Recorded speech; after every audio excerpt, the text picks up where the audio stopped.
This is Dialogue coming to you from my wife's truck. I'm picking her up from work. Um, I had the day off today. And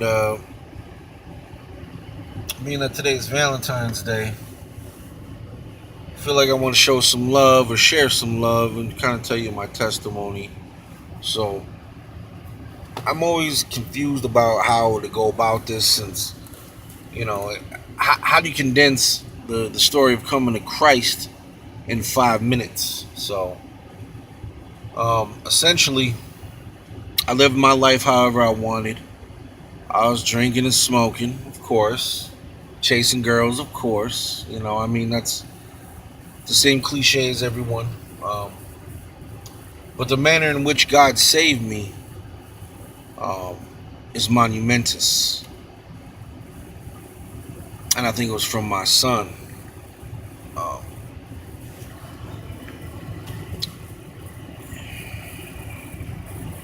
he'll be 15 next month.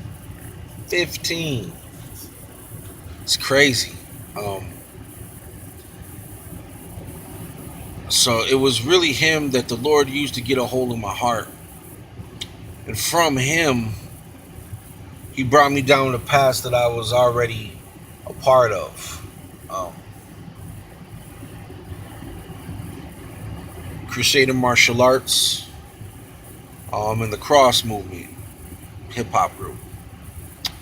It was these two people that challenged me, two groups of people. The cross movement challenged me in a abstract sense because it's not like I actually had a relationship with these dudes, not like a personal one. Um, and the people at Crusader Martial Arts challenged me uh, with a relationship, and it wasn't anything that was vocalized. It was the way they lived. It was the way they lived that showed me what it meant to be a believer and what it meant for my son. My son and I did martial arts for about 6 years, and we became believers. I dedicated my life to being a believer and an evangelist and all that.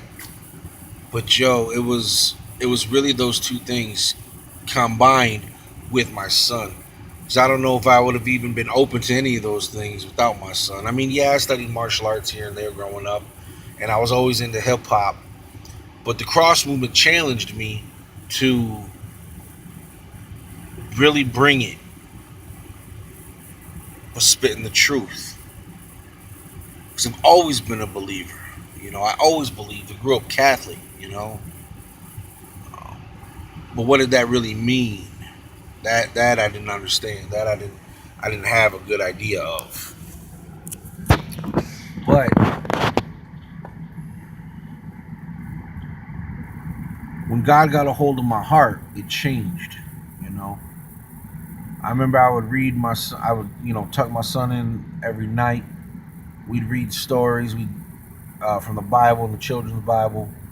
And I would do my own studies as well. And something changed one night. I was reading Matthew 10.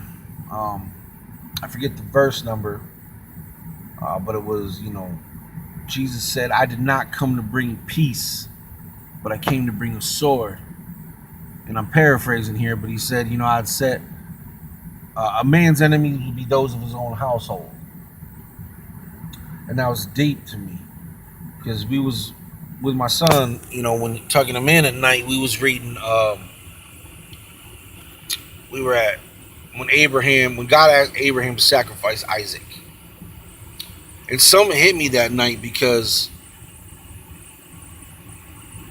I was so grateful. I was so grateful that God would never ask me to do that for my son. You know what I'm saying? But then I thought, could I do it? And then I thought, I'm putting my son above God.